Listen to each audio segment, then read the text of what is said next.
بیت المقدس کیوں بلایا گیا؟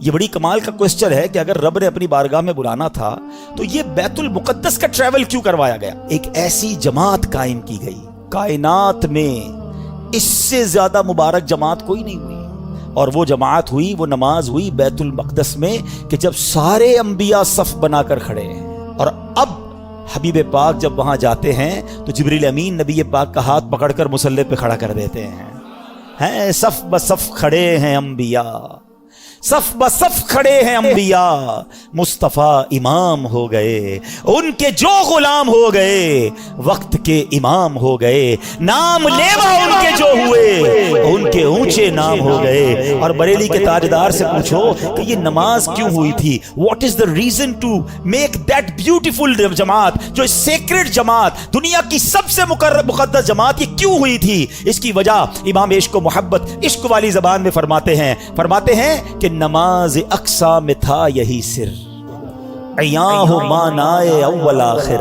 کہتے جو اقصا میں جماعت ہوئی تھی نا، اس میں ایک راز تھا، اور وہ راز یہ تھا کہ پتہ چل جائے کہ اول کون ہے، آخر کون ہے، افضل کون ہے، مفضول کون ہے، آقا کون ہے اور اس کے پیچھے کون ہے۔ سبحان اللہ۔ کہتے نماز اقصا میں تھا یہی سر، عیاں ہو مانائے اول آخر، ہے دست بستہ پیچھے حاضر، جو سلطنت آگے کر گئے تھے، جو پہلے سلطنت انبیاء کر گئے، وہ سارے ہاتھ باندھ کر پیچھے کھڑے ہیں۔ سب کو بتا دیا گیا کہ رب کا حبیب کون ہے، سب کا آقا کون ہے۔ گویا یہ منظر اس وقت ظاہر ہو گیا کہ خلق سے اولیاء، اولیاء سے رسول، اور رسولوں سے اعلیٰ، اور رسولوں سے اعلیٰ۔ مسجد اقصی میں جب نبی پاک علیہ الصلوۃ والسلام پہنچے نا، تو اب وہاں پر نبیوں نے خطبہ دیا۔ اب ذرا خطبہ سنیے گا۔ سب سے پہلے حضرت ابراہیم نے خطبہ دیا، الحمدللہ الذی اتخذنی خلیلا، تمام تعریفیں اس اللہ پاک کے لیے جس نے مجھے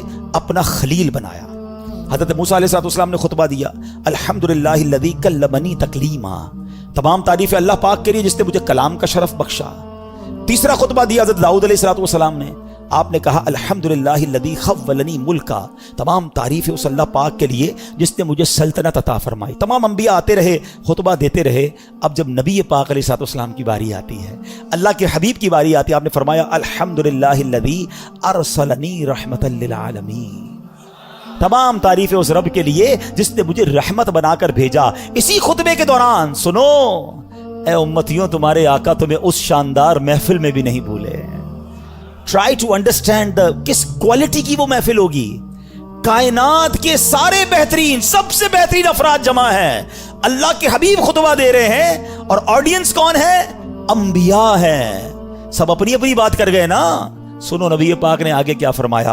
اللہ کے نبی کہتے تمام تعریفیں اس اللہ پاک کے لیے جس نے میری امت کو بہترین امت بنایا، جو لوگوں کے لیے نکالی گئیں۔ تمام تعریفیں اس اللہ پاک کے لیے ہیں جس نے میری امت کو سب سے افضل بنایا۔ تمام تعریفیں اس اللہ پاک کے لیے ہیں جس نے میری امت کو اول بھی بنایا۔ اول کیوں؟ کہ ساری امتوں میں سب سے پہلے جنت میں نبی پاک کی امت جائے گی، اور میری امت کو آخر بھی بنایا کہ یہ امت دنیا میں آنے کے اعتبار سے سب سے آخری امت ہے۔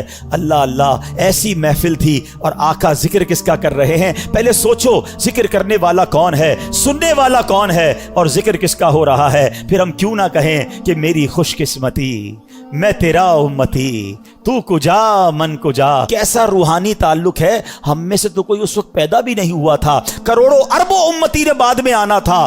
آقا معراج کی رات بھی اپنی گناہگار امت کو یاد رکھے ہوئے ہیں۔ ارے بتاؤ، جو دنیا میں امت نہیں آئی اس کا پہلے خیال رکھ سکتا ہے تو خود پردہ فرما جائیں تو بعد میں آنے والی امت کا خیال کیوں نہیں رکھ سکتا ہے؟ وہ آج بھی مدد فرماتے ہیں، وہ آج بھی نگاہ فرماتے ہیں، وہ آج بھی امت کا خیال رکھتے ہیں، اور سنو انشاءاللہ بروز قیامت بھی ہماری شفاعت فرمائیں گے انشاءاللہ عز و جل۔